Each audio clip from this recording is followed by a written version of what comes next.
Mchungaji Mbarikiwa Mkepesile na wana kikosi kazi cha Injili kupata ajali na parahara, lakini baada ya ajali hiyo wakakutana barua inayozuilia ya kwamba tusiende kuabudu.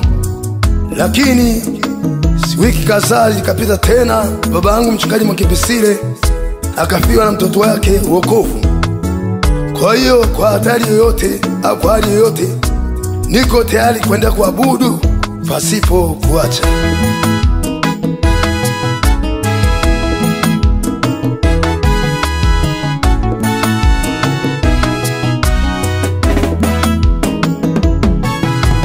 Hata nilipofika mahali pa Golgotha, palinifaa sana. Hata nilipofika mahali pa msalaba, palinifaa sana. Palinifaa sana, Yesu wangu, palinifaa sana.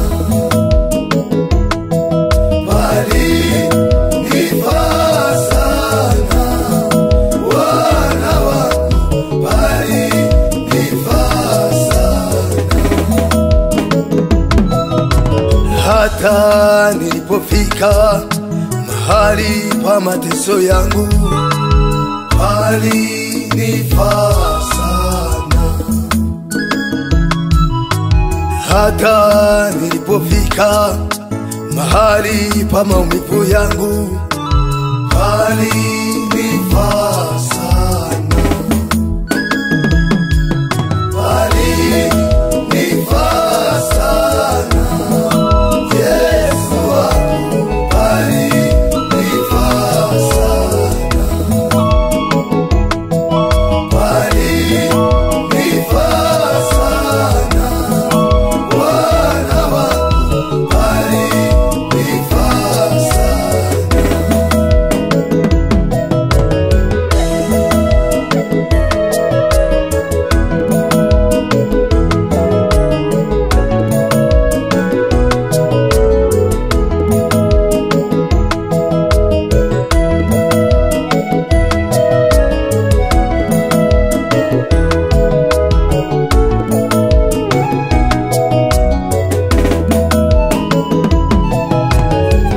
Nishike mkono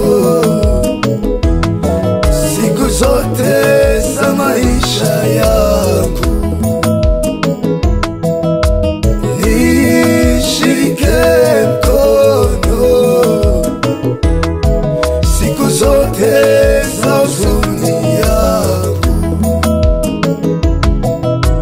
Nishike mkono siku zote za mateso yangu.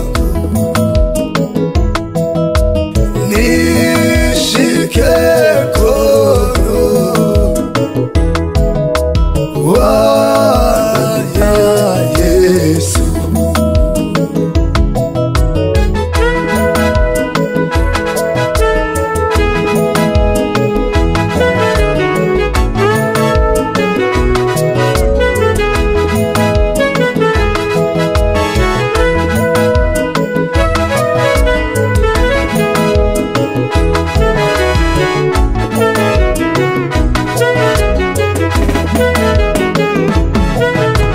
Wewe wanitosha, Mungu wangu, wewe wanitosha.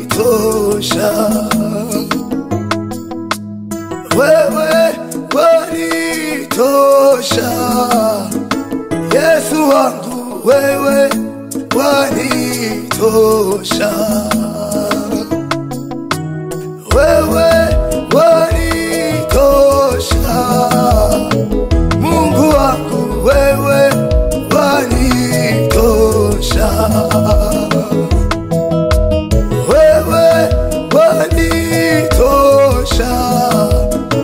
Yesu wangu, wewe wanitosha. Wewe wewe wanitosha wakati wa mateso yangu. Wewe wanitosha wakati wa maumivu yangu. Wewe wanitosha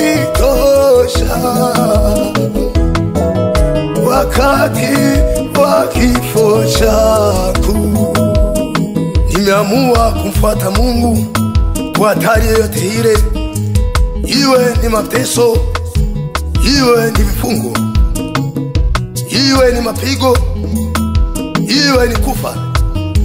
Sitaacha kumwabudu Mungu wa baba yangu Mbarikiwa Mwakipesile, aliyenisaidia kuacha kujishua, kubadili ufahamu wangu, kubadili mawazo yangu, kubadili akili yangu, kubadili maisha yangu kiujumla.